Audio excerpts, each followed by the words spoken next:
Hello, my name is Struan Garvey, and welcome to the Tuesday night edition of the State of Scottish Football. We are currently live across YouTube, Facebook, and Twitter on the excellent State of Mind network. Now, I'm not on my own today. I'm joined by Grant Campbell, making his debut on the State of Scottish Football. Grant, how are you doing? And thanks a lot for coming on the show. No worries at all. It's nice to be on. Thanks very much for inviting us. No worries. Well, we'll jump straight into this. And there's been quite an interesting transfer story. We've touched on it in a previous few episodes of the State of Scottish Football, but it seems this transfer is finally happening with Lawrence Shankland. And it seems he's going to join Beerschot of the Belgian Super Division. And it seems it's going to be a £1 million fee. Now, Lawrence Shankland was absolutely excellent in the Championship a few seasons ago with Ayr United. And I think a few years ago, many people could have seen him making the step up to the Premiership effortlessly, to be honest. But he chose to move to Dundee United under Robbie Neilson at the time and had another excellent season to get promoted to the Premiership. But things haven't quite gone as well for Shankland in the Premiership. He's really fallen out of love with Dundee United. Grant, I'd just like to get your thoughts on Lawrence Shankland in general and what you've made of him over the last couple of years with his career. Well, I think his career has been okay to date. I don't think it's been anything spectacular. You correctly mentioned how he lit up the Championship a couple of seasons ago. He was really, really consistent, scored plenty of goals, created plenty of chances, and really looked like he was only going in one direction after leaving Aberdeen. Let's not forget, of course, a club that were going particularly well when he was at the time up there.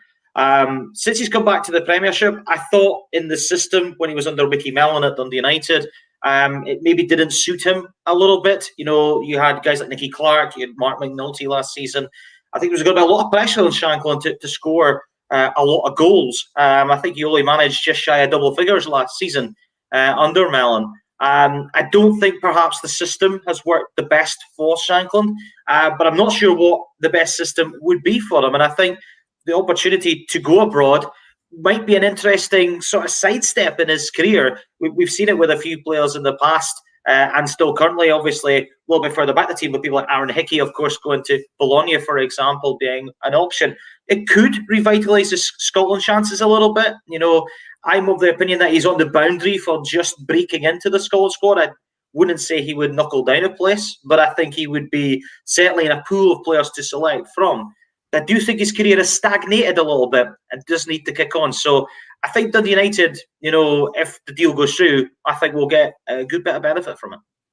Yeah, it's interesting you mentioned the Scotland national team there, because a few people did tip him to come into the squad. Obviously, before Che Adams had swapped nationalities to become Scottish and Lyndon Dykes hadn't really broken in, there was sort of a question mark over that position. You know, Lee Griffiths had fulfilled it and he was sort of falling out with the national team. It wasn't really working out there. But one player as well who's gone to Belgium previously is Jack Hendry. Now, many people didn't really see him having much of any chance at all, if I'm being honest, in the Scotland team after he left Celtic. But he did very well at Ostersunds, and it made him notice, to be honest, and he managed to make it into the Scotland team. Do you think Shankland is looking at Jack Hendry as an example to say, you know, I'm not really working out in the Premiership. If I go abroad to Belgium, I can get into the Scotland national team? And as well, a £1 million fee, Dundee United can't really turn down that kind of money, especially given the form that Shankland has been in the Premiership.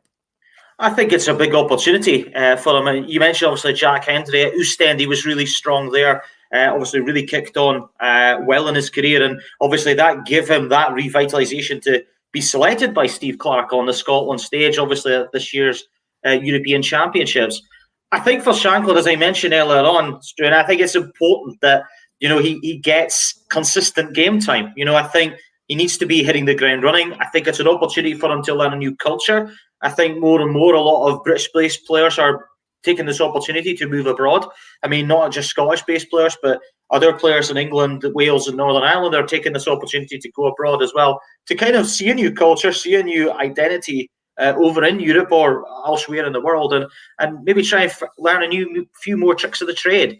And I think for someone like Shankland to look at what Hendry's career has done in terms of revitalise it, I think it is an opportunity for him. But you mentioned there about, you know, the fact that, you know, there is £1 million bid from Beerschot for Dundee United.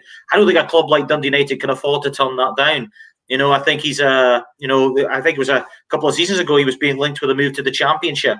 I think Swansea were being linked with him, I'm sure, at one point, and I think even Birmingham City were being linked with him for a couple of £1 million. And I just wonder in the back of their mind, did Dundee United feel that they missed their opportunity and feel that maybe they need to cash in now because perhaps they missed the boat, say, 12 months ago? It's going to be very interesting to see how those dynamics work out. But I don't really think Dundee United have much choice but to accept £1 million. And I'm sure Dundee United fans tuning into this show tonight will think, what am I talking about? But I think they could definitely spend get two or three players in with that £1 million and reinvest in the club to try and move through this pandemic. Because remember, we're still in a global pandemic. Let's not forget, and all clubs are trying to kind of balance the books a little bit more. So it's certainly something that I think Dundee United need to think of long term, albeit they may lose one of their better players. Yeah, of course, $1 million at any time would be good money for Lawrence Shankland. But as you mentioned, being in the pandemic, almost a year without fans in the stadium, you just can't really turn that sort of money down. And as you said, the reinvestment that they can get to improve other areas of the squad would be massive. They beat Rangers at the weekend without Shankland in the squad. Again, it wasn't great last season. I think people would have probably said Mark McNulty was the main man up front, and I think they've got to be taking the money there. But still linking with Belgium, a man called Thomas Hendry, or Henry, I believe it would be pronounced, a French striker, has been linked with a move to Celtic. $7 million is the fee getting mentioned. Now, of course, Kyogo Furuhashi scored a hat-trick at the weekend and was absolutely excellent in the game in Europe previously as well to that. Do you think this sort of signing for Celtic is the indication that Edouard is definitely leaving the club? Well, it certainly adds that dynamic into proceedings again. I mean, I know Edouard did get a goal, albeit it was from the penalty spot on Sunday, and Celtic's absolutely superb performance against Dundee. They really did blow James McPake's side away, didn't they? Ange Postecoglou getting a hugely positive result.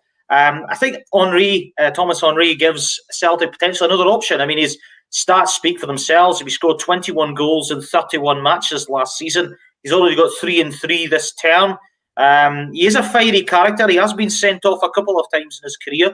So he certainly got a little bit of history with talking himself into trouble from referees. But, a club like Leuven, they're not going particularly well in the Belgian league. Okay, 3 games in, but they're sitting third bottom. It's a bit of an opportunity for someone like him to experience Scottish football. And you're only seeing with Postecoglou in these early stages that you could definitely see the fruits of his labour beginning to take effect. It did start particularly well. We obviously saw that with the Midtjylland double-header and obviously the Hearts game on the opening day of the season. But that Dundee game for me on Sunday was a bit of a statement win for Celtic. It almost said to me that we're back a little bit. And, yes, Dundee weren't particularly great, but I thought Celtic were absolutely superb. Probably their best performance I've seen them play in well over 18 months. I thought it was an extremely consistent display. They were ruthless. And I think, Celtic have a lot of different options, a good blend, I think, of approaches that you can use. They've got a bit of power, they've got a bit of physicality, they've also got a lot of pace in the team as well. And I think that is something that Postecoglou is certainly getting the balance right. Does this immediately think that Edouard is leaving the club? I'm not 100% sure. The question you have to almost kind of ask yourself is, where would Odsonne Edouard go? I mean, there's rumours been on and off that he might go and team up with Brendan Rodgers at Leicester. I'm not really sure that will happen, although there's lots of discussion about, is Jamie Vardy coming to the end of his time at Leicester? Could he go to Arsenal? There's obviously the situation there with Lacazette and Aubameyang, and Arsenal really going through a really big development programme there. I think Brighton were being linked with him as well. So there's definitely a few options for Odsonne Edouard. But the way I see it is an opportunity for Edouard to really knuckle down and try and see if he can get his place in the team. Because, in my opinion, and I'm not a Celtic supporter by any stretch of the imagination, I think they've got a very exciting team on paper now at the moment. I do think if they could sort things out defensively, there could be a very exciting team brewing under Postecoglou. And Edouard, could he have moved on last season? Potentially. I did feel towards the end of last season his interest levels had dropped a little bit. So it's going to be interesting to see what happens. But the Henry situation is an interesting one. It would give another dynamic. Is he similar to Edouard? I'm not 100% sure on his characterisation, but I do think that it will be very interesting to see where Celtic go from here. But I think Edouard will go, but not right now. That's an interesting point you made previously about Leicester, because one of the things I've noticed with Edouard is linked to a plethora of clubs, but all these clubs seem to keep signing strikers. I believe Leicester have brought in Patson Daka this season, and that sort of kind of put that move a little bit off. I believe Palace have been another one linked. They're looking at Eddie Nketiah of Arsenal. So it could come down to the point where there's just no options left for Edouard and he might need to stay. But as you said, Celtic do look very good. It was a fantastic win at the weekend, and possibly the Postecoglou project might convince Edouard just to stay for possibly one more season. I think he'll definitely move on, but could be tempted to stay. But one of the interesting things that's come up from Celtic is that Gordon Strachan, just today, around 5 o'clock, this was announced, that he's going to be taking on a new role at Celtic as sort of a godfather. And I'm going to read this out because I did not quite understand the role of a godfather to a football team, but I can just imagine him sitting at a table discussing these things. But I believe he's now in charge of the club's strategic planning and youth development, with Strachan's previous youth development and strategic planning. But one thing I did notice on social media was that there wasn't that great excitement about this. Strachan's had a really good past at Celtic, we all know this, but it hasn't really been met with a lot of joy. And perhaps that is because, Strachan is 64 now. He's possibly a thing of the past. Celtic need to be moving forward. Why do you think that there hasn't been such a great reception to this announcement? You have to smile when Gordon Strachan's name is mentioned. And I mentioned earlier on that I'm not a Celtic supporter. I am an Aberdeen fan. And, Gordon Strachan has really had a lot of great times and history associated with both Aberdeen and Celtic football clubs. I just wanted to mention that off the bat.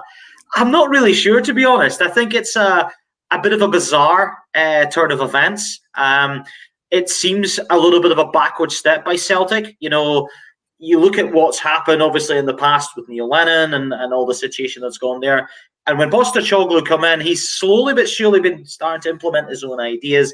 And you've got a range of guys there who, maybe, in my personal opinion, should have been looked at to be moved on in the nicest possible sense of the expression. Dominic Mackay's come in as well. It seems like a bit of a new revolution to me, or that's what I had anticipated Celtic to be going towards.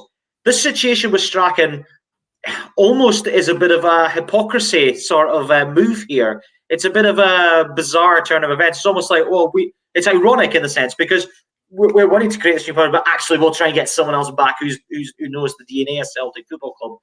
And I suppose you could look at it in that sense, but in my opinion, and this is going to maybe sound a little bit harsh here, but is maybe Gordon Strachan just on the out within football now? Has he lost touch with Scottish football? I don't know. That's maybe a question for your viewers. I just feel that, what does he offer? I think he offers, an historical belief of what Celtic Football Club means to him, and what, the history of Celtic when he was there, very successful, obviously, what he did. But I can understand the fans' frustration. They're obviously trying to move into a new revolution, so to speak, under Postecoglou, a very exciting new development. And I just feel that on the balance of this news, and certainly what you've said there, I think it's more very much meaning on looking at him as a sort of an Al Pacino style figure, which in my opinion, I don't see working. But, we'll wait and see. It could be a surprise move that works very well. And, he might be able to be a good lending ear to Postecoglou or even to Dominic Mackay. It could be intriguing to see how that relationship works. I'm not entirely sure, but I'll tell you something. I'm intrigued to see how it will work out.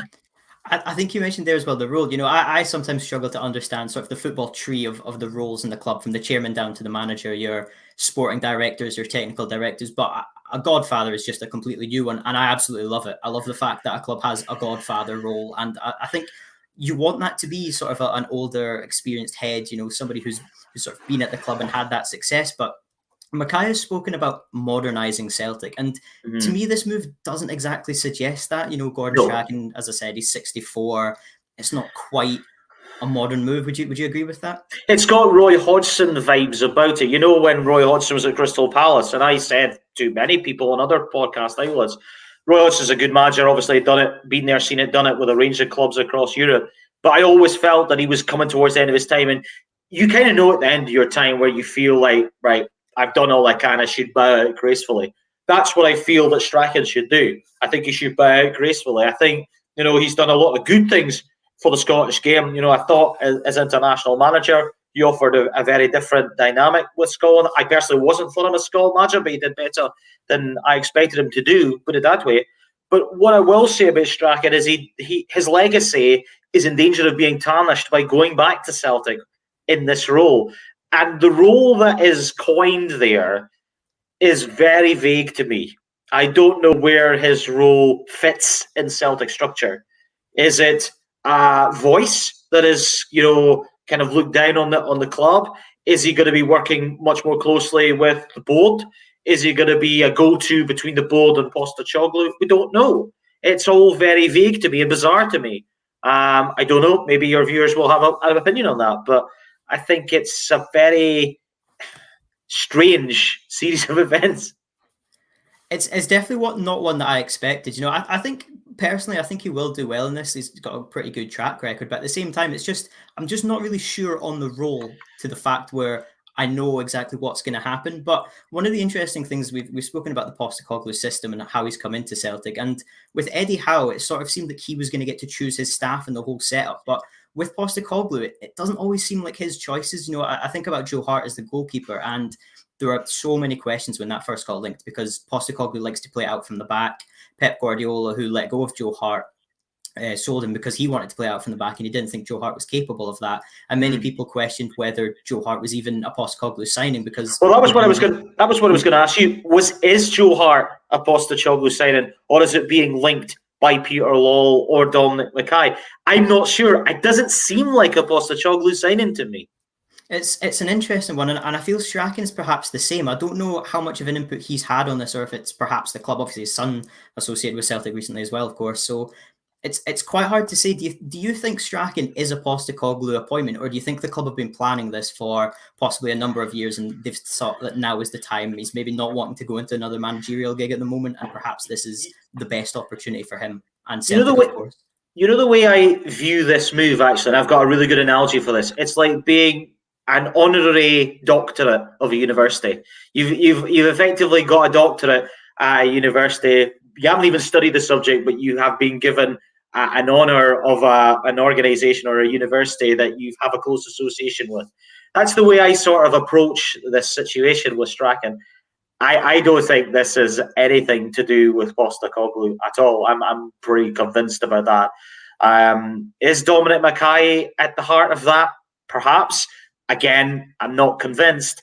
I still think that in some shape or form, Peter Lawwell and Dermot Desmond, or both, are pulling the strings in some shape or form behind the scenes at Celtic. I wouldn't like to be absolutely sure about that, but it does have the hallmarks of that for me. Yeah, it's definitely an interesting one. It's possibly, I sort of love these signings that are not necessarily players as the season goes on, and you talk about, what was the most impressive signing. And it'll be interesting if in 6, 7, 8 months' time we say, Celtic's best signing under Postecoglou was Gordon Strachan. It could be one of those situations where he does excellent business. But I think we'll move on from Celtic now, because there's the other mention in our title is that Rangers negotiate Malmö. Now, at 8 o'clock tonight, Rangers kick off the second leg of their Champions League tie against Malmö. They lost the first leg 2-1. 2 goals came in quick succession. Stephen Davis managed to give them a lifeline, even without away goals. It really was a lifeline in the 95th minute. Then at the weekend, Rangers lost the first game in 40 in the Premiership since around last August. As was the first time that they hadn't actually scored in a game as well. So what are your thoughts on Rangers so far this season? I think it would possibly be unfair to say that they're in a decline or so much more. This is a blip. But what are your thoughts on the way they've sort of started this season? I think they are a car that need the jump leads to get started. I think they've had a tricky start to the campaign. I thought against Livingston they were very comfortable. They dominated the game. What was maybe a bit surprising in the game was it took Rangers quite a long time after they got the first goal to add goals 2 and 3 into the game. It was kind of deep into the second half. That was obviously testament to Livingston and how well they defended it for much of the game. The first leg in Sweden, I was very disappointed with Rangers. It wasn't a great game of football, I have to say. It was a very scruffy game of football. But to be honest with you, it was a horrendous 4 or 5 minutes just after the restart, which has effectively put Rangers in this position. I don't think Malmö had to do anything massively special to get themselves into a 2-goal lead. The second goal in particular was extremely poor defending from particularly James Tavernier and Connor Goldson, who haven't started well at all. I don't think John Lundstrom as well has got off to a good start in Rangers colours. And that sort of transpired into the weekend. And, against Dundee United, they huffed and puffed is a good phrase I'd use. There was a lot of changes being made. I don't think Steven Gerrard knows his best 11 at this moment in time. The goal they conceded was very unlike Rangers. It was very reactive. It was a little bit fortuitous in the way it came about. Come off Stephen Davis into the path of Jamie Robson, who brilliantly took the goal, by the way. It was a very good finish past John McLaughlin. But Rangers did need a get out of jail free card last week in Sweden. Stephen Davis's deflected goal got them the goal, and of course away goals don't count now, of course, but it really does give them a foothold in the tie, because if they had gone in 2-0 down going into tonight's game, I don't think I would have been backing Rangers to turn that around tonight. I think it would have been a tall order, even with a packed Ibrox, because let's make no bones about this. Malmö are a very dogged team. They're a well-drilled side. They make it very tough and stodgy, very tough to beat. I think they're a workman-like side. I don't think they give much away. They're not the easiest team to watch in the eye, but they play to their strengths. And the way they play to their strengths is they know when to attack, when it's the right time to attack. But crucially, they set themselves up very well, and they don't give teams many chances to get shots in at their goal. And I think that's very well managed by Jon Dahl Tomasson, who is obviously a very good player in his playing days, but also a very excellent coach. I think tonight's game hinges on when or if Rangers get the first goal tonight. If they get it very early on, I can see Malmö struggling to cope with the pressure of the Rangers crowd. I think the fans will get right behind them. It could be a very partisan atmosphere, and I think Rangers could comfortably go on to win the game. But the longer Malmö stay in the game, keep it pretty tight, even up to, say, 60, 65 minutes, I think Rangers might struggle. I think in the past we've seen with Rangers that when teams come to Ibrox, if they sit in and make it very difficult, sometimes Rangers have found it very difficult to break teams down. And what we have seen this season with Rangers is their crisp passing's not been there at the moment. They're a little bit disjointed. They're a little bit they're about a yard off the pace is the way I'd call it. I mean, aside from people like maybe Davis, I think Scott Wright's been quite impressive in the early stages when we've seen him this season. There's not too many other Rangers players I could hang my hat and say they've started the season quite well. Obviously Hadji got his goal the opening day, then he had the injury, and obviously we don't know if he's back to full fitness yet. We obviously don't know what's happening with Alfredo Morelos. His future is still unclear. He played the match of the weekend against Dundee United, and apart from one chance in the first half and one run where he almost got away from Charlie Mulgrew, never really had an impact in the game. Cedric Eaton, for me, doesn't look sharp. I don't know if Rangers are not playing to his strengths. It's just not quite happened for him yet. Kemar Roof hasn't kicked the ball hardly, apart from scoring against Livingston with the last kick of the game. Obviously he was suspended, for the first leg. Rangers players obviously come back in, which I think will make a difference tonight. But we know with these Scandinavian teams, we saw it with Celtic, with Midtjylland. These Scandinavian teams, they are very well drilled. They are very tough to beat. They have a style of football that, as I said, isn't pleasing on the eye, but they know how to get results. And make no mistake about it, this is a tricky tie for Rangers tonight. And I would not be surprised if we needed to go beyond 90 minutes tonight. I think it's definitely one of the toughest opponents that Rangers could have got, and of course being Malmö. And interestingly, the press conference went viral for another reason last night, but the manager mentioned how he thinks Rangers are coming into this tie the favourites despite Malmö having the 2-1 lead. And I think that's a fair statement, given Rangers will have the home advantage, and I think Ibrox will be full. Stephen Gerrard even called upon the fans of Ibrox, which I don't think he's ever done in his career before he got a few pelters for that. And I think as well, what's very interesting coming into this game is that Rangers have lost their last two games. Over the past 18 months, seldom that Rangers would not win a game, let alone draw. But to have lost 2 in a row and potentially 3, I think there's going to be a lot of pressure on those players. And I think the fans will let them know that, as you say, if they don't make a great start to the match. Because the longer it stays 0-0, the better chance Malmö have and the better chance they have growing into it.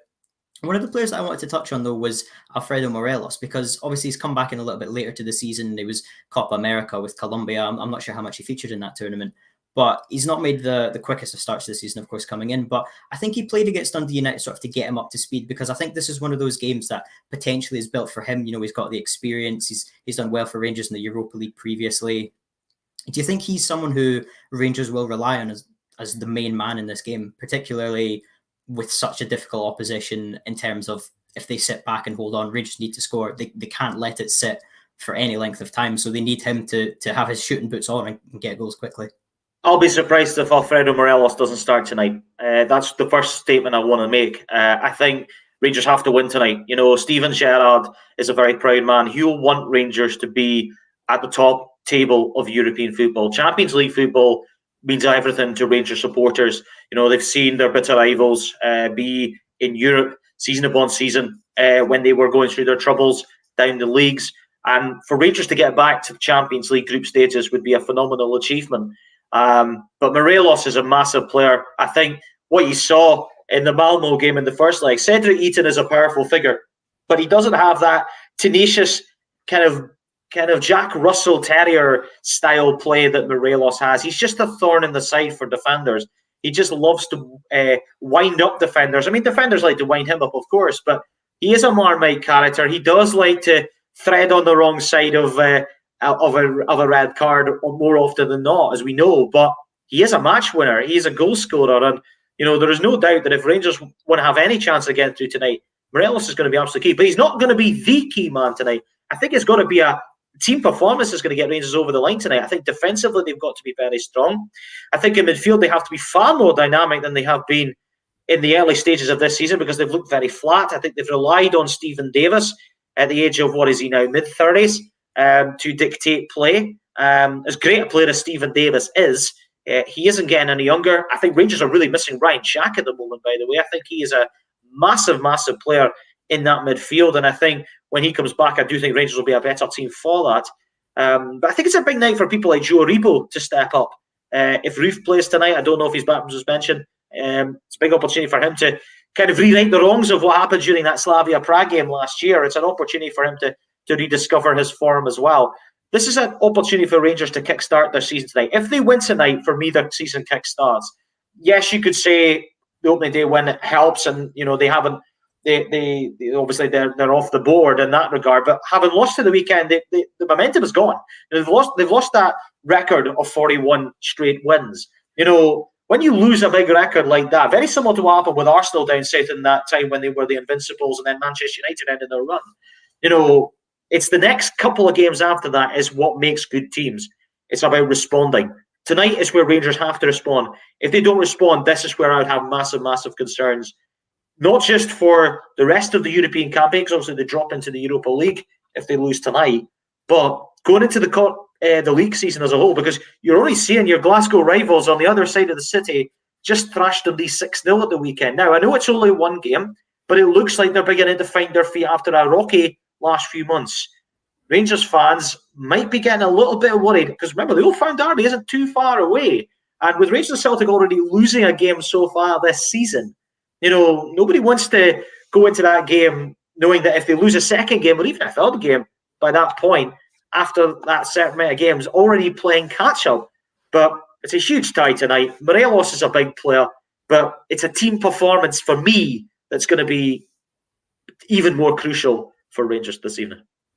You mentioned the team performance, and very often in football we have the 12th man being the fans, and for the past 12 months everybody's only had to play with 11. You've not been able to have the 12th, but I believe there's a full Ibrox crowd tonight. Now, of course, further stadia in Scotland will have much larger capacity crowds, some of them being full at the weekend. It's obviously going to be fantastic, even just for supporters not affiliated with certain clubs, just to see scenes, as it's called, really, just the reaction to goals. And on a big European night like this, Champions League is what Rangers fans have been desperate for the last decade. It's absolutely massive, and they've got a real chance here. And I don't think the importance of this match can be underestimated, overstated, anything like that, because Rangers need this. As I said, they'd lost the previous 2 games. To go out in the Champions League in the very first knockout phase would be disastrous. Obviously, the Europa League is still a very good competition, and they've done very well under Gerrard in that competition in the past, but it would still be a sting, as you mentioned as well. Celtic, a really, really good result against Dundee United. Absolutely. I think, you mentioned there about the Europa League, and it was a great run the Rangers have had in the last couple of seasons, but Rangers have to be making that step up. They have to be competing at the top. Celtic have to as well, to be honest with you as well. I think the Champions League needs Rangers and Celtic to be at UEFA's top table. But if Rangers were to drop down into the Europa League, even at this early stage, for me, that's a massive disappointment. I know a lot of Rangers fans listening to this will think that the league is the be-all and end-all, and anything else from that is a bonus. But I'd argue that yes, you stopped Celtic winning 10 in a row last season, but to be a great team, to be a great manager, as Stephen Gerrard is, they have to be winning multiple titles. They have to be winning the League Cup. They probably have to be winning the Scottish Cup as well. They have to be looking to be multiple champions of the tournaments that they're in. And they certainly have to be competing in Europe. Scottish football's coefficient is certainly benefiting, I think, from Obviously, Rangers' past performances in the Europa League. But you're looking, obviously, now the addition of the Conference League, a bit of an opportunity for some of the lower-ranked sides to move onto that ladder as well. So Scottish football needs positivity on the pitch to really guide their teams over the line. The fans have a massive part to play tonight. A full Ibrox.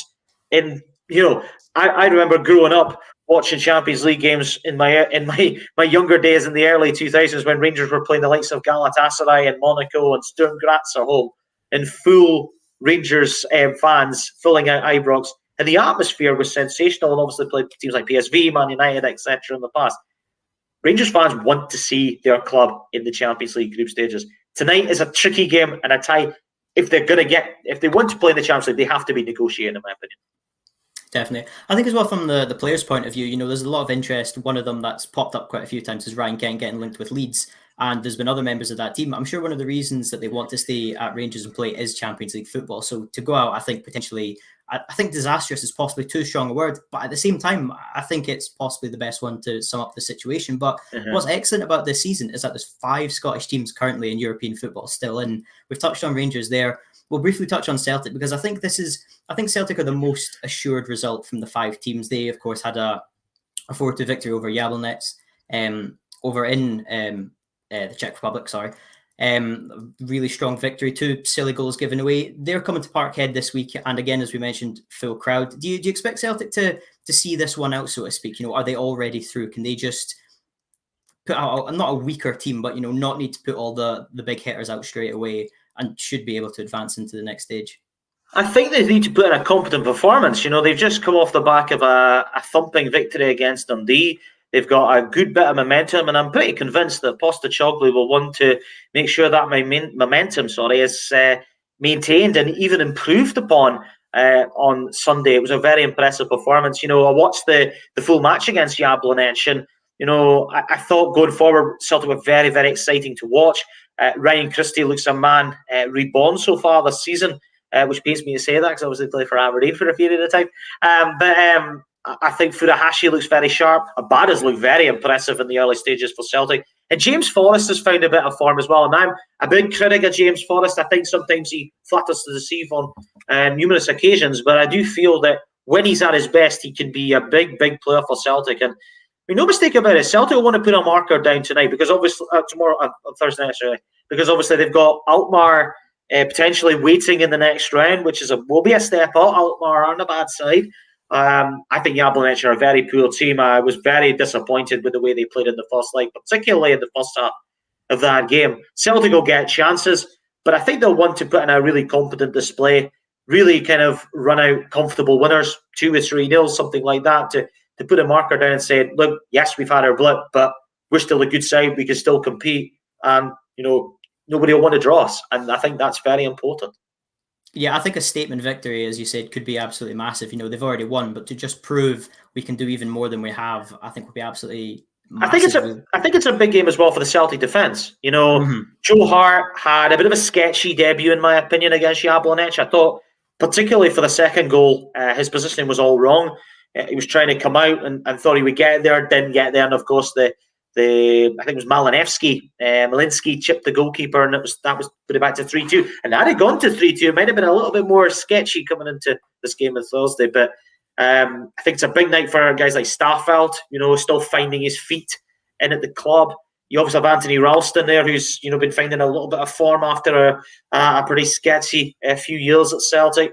I think getting that balance in its central defence is important. So I think it's important that Celtic maintain that structure at the back because, certainly early in the season, Celtic were passing up a lot of chances at the top end of the pitch and are also gifting some poor goals at the back as well. Is Joe Hart the right answer? We'll wait and see. I think the jury's still very much out. It's still extremely early days. When I did see that signing, I thought, I think that's a bit of an underwhelming signing from Celtic. But what I will say is, they had to make a signing because Barkas and Bain, with all due respect, just simply not good enough. And, certainly at the back, Celtic, certainly centre-back, needed to get someone in. I think, there's been a lot of talk about will Chris Julian come back in? Will he be a big factor into the back? Well, we'll have to wait and see. It's going to take time. I think Postecoglou's got to get the balance right, because there's a lot of good younger guys coming in. I think Dale Murray's come in and done very well. Dane Murray, sorry, has come in and done very well. You've got the young lad Montgomery, who played as well. He's got potential. So I think what will be interesting to see is, will Postecoglou filter these guys in at points throughout the season? He's got to implement them at the right times. There will be periods where Celtic need their leaders to be getting through these tricky ties. But in terms of the Jablonec game, I think they'll be comfortable. And then if they get through, Alkmaar will definitely be a stiffer task. Yeah, I think as well, in these games where it's a two-legged affair in Europe and you've got a comfortable lead in the first half, I think the defence always comes into question in the second leg, because obviously you don't need to score any more goals necessarily, but you can't concede any. You need to hold the lead that your team have already earned. But one team who I think they impressed possibly the most last week in St Johnstone in the Europa League, holding Galatasaray 1-1. In the first 10-15 minutes, I thought it was going to be a cricket score. Galatasaray were all over St Johnstone. They rode out the storm so well. And they came into the game, and I think they played really, really well. Galatasaray, they're not what they used to be, of course, but they're still an excellent side. They only lost the Turkish league, I believe, on goal difference. Some good signings in the summer as well. Patrick Van Aanholt today won on a free from Palace, if Premier League watchers will know him. But to hold 1-1 to this game, and it was a 1-0 lead as well at one point before they threw the goal away. I think it was absolutely excellent. I think St Johnstone were all over the pitch. They were very impressed. Ali McCann is possibly the one who got the headlines and the most praise. But what did you make of St Johnstone's performance overall in this tie? I thought St Johnstone were absolutely terrific last Thursday. Again, I watched the full game, and like yourself, I thought 10-15 minutes St Johnstone rode their luck. Galatasaray started extremely well. Probably should have got a couple of goals up. Sander Clark made a few impressive saves throughout the match, but certainly early on in the game. But what I really love about Callum Davidson's side is that it's extremely well drilled. There's no big name players in the team, in my opinion, although Ali McCann is definitely growing into one of those for sure. But what I love about that St Johnstone team is that everybody knows their job. They remind me of Leicester when they won the Premier League. Everybody knew their job. Everybody moved as a unit. The defence moved as a unit. The midfield knew their job. And Chris Kane at the top end of the pitch led the line so well. And then obviously Stevie May, when he came off the bench, also did the same. Obviously, Kane won the penalty. I still don't know to this day what on earth the Galatasaray goalkeeper was doing in that situation. Surely he had to just let Kane go round him and tuck it into an empty net. And you're 11v11 for the remaining 20 minutes of the game. But, credit to Jason Kerr. He took the penalty well, although it wasn't as clean a strike as Richard Foster loved to keep reiterating on BBC Sports Scotland for sure. I think what will disappoint Callum Davidson with the fact that the goal that they did concede was avoidable. The lad Devine coming in didn't step out quickly enough. It was a very good finish across Clark at the far corner. I do think that maybe just a slight drop of concentration cost them in that moment. But I thought St Johnstone, to a man, were absolutely outstanding last week. And they fully merited going in 1-1 because, Galatasaray are, as you said, a competent team. They only lost the Turkish league by 1 goal last season. That's how close they were to winning the Turkish league. I think the second leg at McDermott Park is going to be an historical night. I'm big friends with St Johnstone Football Club commentator Stephen Watt, and he's really excited for the game. And we all know some big St Johnstone fans like Colin McCready and Stuart Cosgrove and Ailey Barber and people like that. And they're all really excited to see and witness probably one of the biggest nights in St Johnstone's history. Win, lose or draw, let's be frank here. St Johnstone are still very much the underdogs going into the tie. Galatasaray are a good side. They've still got some great players. You mentioned Patrick Van Aanholt there. They've still got a lot of quality. They have the Egyptian striker, I think, Mohamed, who's a fantastic ball-winning player and scores a lot of goals. They still have a lot of quality. I still expect St Johnstone to struggle. It could be a tough night for them. But in these early stages, and if it's your night, it's your night. And see if St Johnstone get a little bit of luck early on, maybe get a goal inside the first 5 minutes. They've got something to hold on to. And make no mistake about it, Galatasaray are the favourites. And sometimes favourites don't win. It is a bit of a David and Goliath contest on paper, but look, we all know what happened in the story, don't we? David beat Goliath, and it can happen. And I must admit, I will be hoping St Johnstone win, because it would be one of the biggest Scottish football stories of all time, in my opinion. I think perhaps the whole of Scotland will be behind St Johnstone for this one. I think it's absolutely excellent. And I loved your analogy of comparing it to the Leicester team in that there's no out and out superstars in that team. There's no Ronaldo's, no Messi's, but they all know what they're doing and they just function so well. They can beat the biggest teams in the biggest matches when it matters. And what we saw in the League Cup final and the Scottish Cup final last season when they won was it only took one goal against Livingston and Hibs. And they were able to hold out. I think they were both in the 32nd minute with Sean both Rooney. From Sean Rooney. Yep. Ridiculous. But they only needed one goal in those games, the biggest games in years, and they were able to do that. This is the same scenario against Galatasaray. They only need to score one goal, and they've got the fans back. St Johnstone fans going to be there. It'll be an unbelievable atmosphere, in my opinion.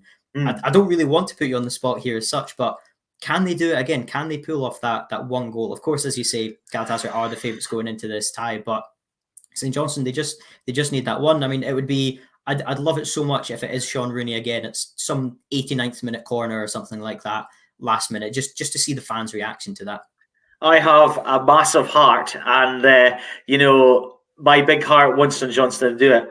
Unfortunately, my head's saying as I think they will come up short.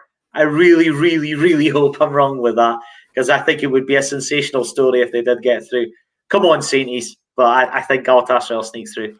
I think I'm the exact same. I want to go with my heart, but I think my head's telling me, Galatasaray are just such a good team. But it'll be interesting. For me, it's the biggest game on Thursday of all the Scottish teams. But we'll move on to another one. And I'd like to spend a wee bit of time on Aberdeen. Of course, we've got you here for that one. Aberdeen, a 3-2 victory against Breidablik. They took a 2-0 lead, and then it was 2-2. 3-2 again, Christian Ramirez. Aberdeen, for me, have been one of the most interesting. Now, I think that's the best word to use so far this season, because they've just played excellently at times. So many players have done well. Christian Ramirez, what a signing he's been so far. Calvin Ramsey, the young right back coming through. People are already tipping him to get into the Scotland team because, of course, that's not our strongest position. I've been really excited by him. Another one, Scott Brown, of course, possibly one of the biggest transfer stories of Scotland. But what was interesting to me was that obviously I mentioned the 3-2 victory in the Conference League. At the weekend, Aberdeen played a bit of a rotated team against Livingston, and Livingston took a 1-0 lead. Joe Lewis possibly should have done better from the corner that happened, but Aberdeen managed to get a 2-1 victory. There was the pitch invasion, but we don't need to touch on that at the moment. But how impressed were you with Aberdeen so far this season? Just sort of a general summary of how well they played across Europe and in the league so far. I think it's been extremely intriguing to watch. I mean, you mentioned about the performances in Europe. I think the game against Häcken in the first game, to score 5 goals against a side that's a third of the way through their Swedish campaign was absolutely outstanding. I spoke with David Priest on the fantastic Aberdeen FC podcast, Red Tinted the Glasses, and with my great friend Glenn Schroeder. And David spoke very well about his time in Sweden and talked very well about the state of football in Sweden and how intriguing a tie that game was, and the style of football that Häcken played. Obviously, the return game was a bit of a strange one. I think when you have such a big lead, it could be very easy to switch off. And then Aberdeen lost the game 2-0. I didn't think Aberdeen played well at all that night. I thought we were a little bit disjointed. We were a little bit fortunate at times as well that it wasn't more than the 2-0. We're possibly fortunate that Joe Lewis stayed on the pitch for the penalty kick. I think it was a very controversial moment. But what I have seen this season is different ways of Aberdeen winning matches. There is still parts of the Derek McInnes framework there of that never giving up, that being stuffy and tough to beat, the resilience with Aberdeen. But there's also that little bit of, not flamboyance, but a little bit of quality coming through, that stylish footballer that we've been crying out for a long time. We saw that against Dundee United, a very impressive performance. You mentioned Calvin Ramsey earlier on. He's an absolutely outstanding talent. I think Jack McKenzie, who obviously scored the winner at the weekend against Livingston, he also has a potentially bright future. And what I have to admire about Stephen Glass is he's really, really investing the youth, but he also knows that there's experience in the team that can make a big difference. And he knew that Scott Brown was a massive signing to get. He's such a big coup for the club. I personally wasn't for him at the time. I actually thought he was coming to the end of his career, and he maybe only play a handful of games, but I've been proved well and truly wrong. Right from the very start, he's been a real organizer, a real leader. He never shuts up. You can really tell what he's doing on the pitch all the time. He's really helping to bring players on like Lewis Ferguson, Ross McCrory. At the top end of the pitch, you mentioned Ramirez. He started extremely well. And the previous game in Iceland, I want to come on to that because obviously we talked about Breidablik more specifically. I thought it was a really interesting game because in the first 10 minutes of the game, I thought Aberdeen were outstanding. They scored 2 very good goals. And I actually thought, listening to the game, I thought Aberdeen would comfortably go on to do a very similar performance like they did against Hacken in the first game at Pittodrie. But, Breidablik aren't a bad side. You saw that they qualified for the Champions League path. Obviously, they dropped into that. They beat Austria Vienna, who are a very competent team. They got it back to 2-2. I think Aberdeen maybe lost a little bit of concentration again. They lost a little bit of a shape. But what I love about Stephen Glass is he's not afraid to make decisions. Made changes at half-time, like he did at the weekend against Livingston. He made the changes very early on, was proactive in making those changes, and it made a big difference. And, we've seen Terry Jenks get his first goal the weekend against Livingston. We've seen, obviously, young Mackenzie score. Ramirez has looked good. I want to see a little bit more from J. Emmanuel Thomas. It will come to him, I think. He is a little bit off the pace at the moment, but I think it will come. I think Aberdeen are getting there. There will be great highs. I do think there'll be deep lows as well. I still think there's a bit of a balancing act to be had. But, all things considered, Stephen Glass is going in the right direction as Aberdeen manager, I think. One of the interesting points from last season was that I think under last season, especially under Derek McInnes, scoring more than 2 or 3 goals was really seldom for Aberdeen. Of course, Flo Canberry and Fraser Hornby came in. Flo Campbell didn't really have the best time in Scottish football after leaving Hibs, to be honest. After that first season at Hibs wasn't the greatest. Fraser Hornby, a great talent, but as well sort of unproven at the highest level in Scotland. Christian Ramirez has come in, and for me, and of course J. Emmanuel Thomas as well, the Jet, he's there as well. But Ramirez for me has been really important because Aberdeen are just free scoring at the moment, and I love it from Stephen Glass because I think a lot of people sort of associate Aberdeen with boring football under McInnes. Mm-hmm. Yes, John.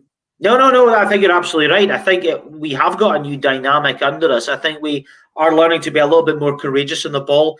As I said, I think Brown, that organiser, they are just sitting there and letting the more expressive players like Ferguson, like Ryan Hedges, people like Johnny Hayes come and go a bit further forward, just to express themselves a little bit. Conor McLennan as well, his career sort of stagnated a little bit at Aberdeen. Just wonder under Stephen Glass with Brown coming in, maybe it could revitalise his career and his potential Scotland chances longer term. I don't think he'll get into the team, but it's certainly a potential option to consider. But I think you're absolutely right. I think under Derek McInnes, it was to try not to lose games and be tough to beat. Whereas with Glass, let's try and win games. And I think the proactive nature of Glass versus the sort of, not reactive nature, but the sort of safe nature of McInnes is definitely becoming more and more evident game by game. Yeah, definitely. I love the point you made as well about how the academy players and younger players, obviously Calvin Ramsey, I think will be the one. I think he's going to be sort of the Nathan Patterson of this season. Obviously came through at Rangers and being right back specifically. It's a position that in the national team we really need someone to step through. Stephen O'Donnell does a job there, but compared to the riches that we have at left back, our right back is just not on the same quality. And now we have 2 really talented young ones in Ferguson and Calvin Ramsey. Do you think and I was going to link it to another player who broke through last season, but on the left being Josh Doig, who first season at Hibs, and a lot of people were taken aback by him because they weren't expecting much. He was absolutely excellent. Do you think Calvin Ramsey is going to have that effect on Aberdeen? Not many people were expecting anything from the beginning, but towards the end of the season, he could become one of the side's most important players. Possibly. I think it's still very early days with Ramsey. I think, he seems like a very well-rounded guy. He's only just turned 18. He seems like he's got a very experienced head on a young person's shoulders. And I think what will really help Calvin Ramsey is the experience of players like Brown, Declan Gallagher, Joe Lewis at the club that will keep him well-rounded. And I think that's one thing he needs to learn as well, that, yes, you've started the season quite well, but, form can change very, very quickly. And, it's all about just making sure that you remain focused and you keep playing at as strong and as high a level as you possibly can. And, I have to look at Rangers as well, with Nathan Patterson as well, another exciting young talent on the right hand side of the defence as well. That could be a very interesting battle because you mentioned obviously Stephen O'Donnell as a potential outlet. Doig's an interesting one as well. You just touched on that there. I thought he was one of Hibs' best players last season, and for him, obviously, it looks like he's moving on, which I think will be a big loss to Jack Ross. In defence, I thought he was very, very good last season. One of the breakthrough players of last season. I think Scottish football is in a good place in terms of younger talents coming through. I mean, we're seeing some of the names I mentioned there. We mentioned Ramsey, mentioned young Patterson at Rangers. I think Celtic have some young potential talents coming through, if nurtured in the right way. I do think there's a a player there in Stephen Welsh, Dean Murray, young Montgomery. I think there's players there. Some of the players at St Johnstone, they've got a lot of really young players there. So I think, look, in terms of, obviously you mentioned about Aberdeen and Will Ramsey being an important player. I think he will be, but I think the biggest question for me is I think he needs to stay at Aberdeen for one, if not 2 seasons, because remember in the past, and I look at Ryan Fraser as a bit of an example when he was playing under Craig Brown. Ryan Fraser had one good season at Aberdeen. The next minute he was away. I think it's important that Aberdeen try and nurture both Cal Ramsey and Jack McKenzie, by the way, at the club for 1, 2, maybe even 3 seasons, just to make sure that they are really, really at the top of their game, the peak of their powers, and then sell them on for a really big price, because that is where consistently you'll see players keep developing and improving. I think that's a fantastic point, because we see so often in Scotland, anytime a good prospect comes through, they have a good season, there's so many offers, and quite often they may go down south to the Championship or League One in England, and therefore we sort of lose them up here. But I think what's really good about Aberdeen is the players like Scott Brown, that experience and just the leadership that they can help players like Ramsey and McKenzie with. And coming into the second leg, somebody like Scott Brown, I think, is exactly what Aberdeen needs. A 3-2 advantage going into this one. It's going to be at Pittodrie at home. How are you feeling coming into the second leg after the first performance? Because as you said, it looked as though Aberdeen were going to be comfortable, and then in the end, it ended up being 2-2 until Aberdeen scored the winner. And again, at the weekend, Aberdeen scored the winner again. So the team is proving that they've got it in them to score winners. Do you think we'll see a similar result here? I think, as always, as an Aberdeen supporter, I always feel that we should respect opposition, but also feel that we have players that in any game we play at Pittodrie, we should be taking the game to them. And Breidablik are a good side. As I mentioned, they were in the champions path and the qualification in the Champions League, and they're not a bad side. So it will not be easy for Aberdeen on Thursday night. I do think that Breidablik will come with a game plan. They have to win the game. So I do think it will be a very open game, which could play into Aberdeen's hands, because Aberdeen have got a little bit more pace now in the top end of the pitch. I think, like I mentioned with Rangers, if Aberdeen could get the first goal on Thursday night, I think they'll be very comfortable. But it won't be easy. I think it will be a bit trickier than maybe a lot of Aberdeen fans or Scottish football fans in general looking at that guy think that's a clear win. I would be a little bit more cautious about that, because Breidablik are a solid team. They're still competitively playing their matches in the Icelandic League. They definitely have some dangerous players, so it won't be easy. I would be disappointed if Aberdeen didn't go through, to be honest with you. But you have to always respect the opposition. But I think Aberdeen will progress. I'd love to see as many Scottish teams go through as possible, so I'm hoping for a similar result. And if it is to be another last-minute winner, I'm all for that in any means. But I wouldn't say that. Now, the last team we've touched on, the previous 4 in Europe, the last one were Hibs. Now, in their first game, they drew 1-0 with Rijeka, and it wasn't a bad result by any means. Hibs were very good in that game. A lot of people praised the performance, but compared to the other results, the Hibs have now got to go away. Every other team from Scotland is coming home, I believe, this week for their European ties. Hibs are going away. What are your thoughts about this upcoming game for Hibs? Because it is absolutely massive, and if Hibs play like they did in the first leg, they should go through absolutely no bother. The goal they conceded was a bit of a freak, really. Shouldn't have happened. They were playing so well. But do you think that is a positive for Hibs? If they play the same, they can go through, even though they are the away team. I think they'll be counting their lucky stars that the away goals have been removed, because that would have been a real downer on things last week. Well, I think Hibs showed last season that they are very, very good away from Easter Road, didn't they? I think they at one point had a better away record than Rangers had, and obviously Rangers absolutely romped the league last season. So Jack Ross's team are very good away from Edinburgh. I think this tie is 50-50. I think Rijeka are a good side. Aberdeen obviously have previously played them twice, won one and lost one. Aberdeen, of course, did famously win out there 3-0, which was a quite sensational result when Rijeka, I think, were on a yearly unbeaten record at home.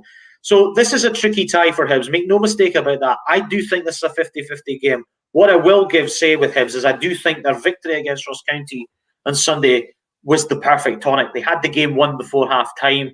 They were very comfortable. I think Jack Ross could definitely have not asked for better preparations going into this game on Thursday night.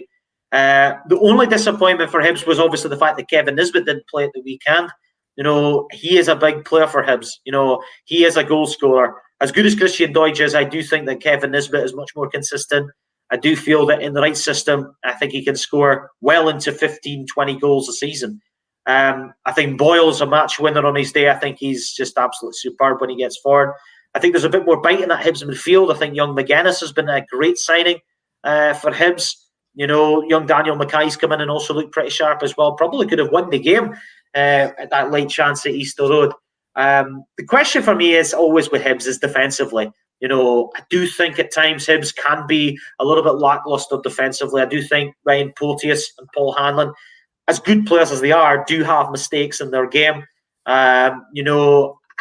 Matt Macy's a good keeper. Is he as good as Marciano? That's up for debate. Marciano has got, credentials of doing well in Europe in the past and obviously on the international stage.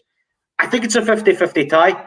I'm going to be bold. I think Hibs might go through. I think they've got a chance. I think it will be tricky. And again, I wouldn't be surprised if they needed extra time to do it. But I just think that there's something about Hibs that could be very exciting this season. I think both Edinburgh clubs, by the way, are making very interesting strides this season. Both very exciting to watch at this very early stage of the season. But Hibs, I think, have got a lot of ingredients there to make them a really exciting team to watch. And I'm going to be bold here. I think they might go through.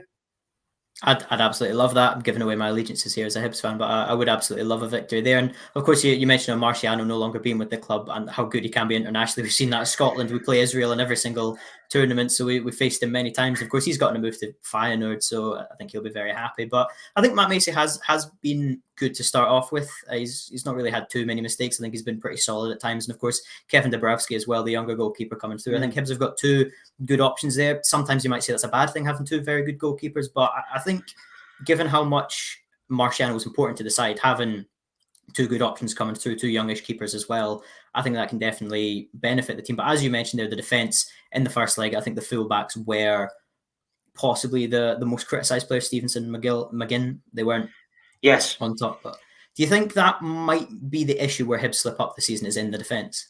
Possibly. I did say that I think centrally they have problems. Well, you mentioned the fullbacks. I think centrally is a problem as well. Losing Doig is a big loss. I don't think we can beat about the bush here. I think Josh Doig's got a lot of potential, not just when he was at Hibs, but I think longer term breaking potentially into the Scotland squad in the future. I think he's a very exciting young talent. He is going to be a loss. I do feel that is an area where Hibs can be got at, and they were got at times last season defensively. We saw that very famously when St Johnstone beat them in the League Cup semi-final when they beat them 3-0. Set pieces has always been a problem for Hibs, conceding goals from set pieces. But I do think that, that there is a lot to be positive about. And I think Hibs, again, as I mentioned with Rangers trying to get in the Champions League, if Hibs want to be qualifying for the Europa Conference League group stages, these are the sort of teams they need to be beating. Same with Aberdeen, with Breedabought. These are the sides that, these Scottish clubs need to be beating to move on to these ladders, because it is important. We do want to see more of these clubs at Europe stables. Yeah, absolutely. I would love to be sitting here on Thursday night and just talking about how all 5 Scottish teams have made it through to the next round. I think that would be great. And I think every single team has the possibility. And that's why I absolutely love, after all these first legs, is that no team is definitely out. Rangers lost the first leg to Malmö, but they've got a great chance. Hibs drew their first leg, but they've got a great chance. It's such an exciting week for Scottish football, to be honest. I'm really looking forward to it. And fans are back. Absolutely amazing that there's going to be fans in these stadiums. But I'm afraid we're out of time here tonight. Grant, I've absolutely loved the conversation with you, especially the Aberdeen talk. I thought that was absolutely excellent. And just once again, thanks for joining me on the show tonight. No worries. It's been a real pleasure. I've really enjoyed the chat. Thanks for having us on once again. I'd like to thank everyone for watching as well. And be sure to subscribe to the A State of Mind YouTube channel in order to be entered into the monthly giveaways. I've been Stuart Garvey, and we'll catch you next time on the State of Scottish Football, where Sean and Jack will be back tomorrow night at 6 p.m.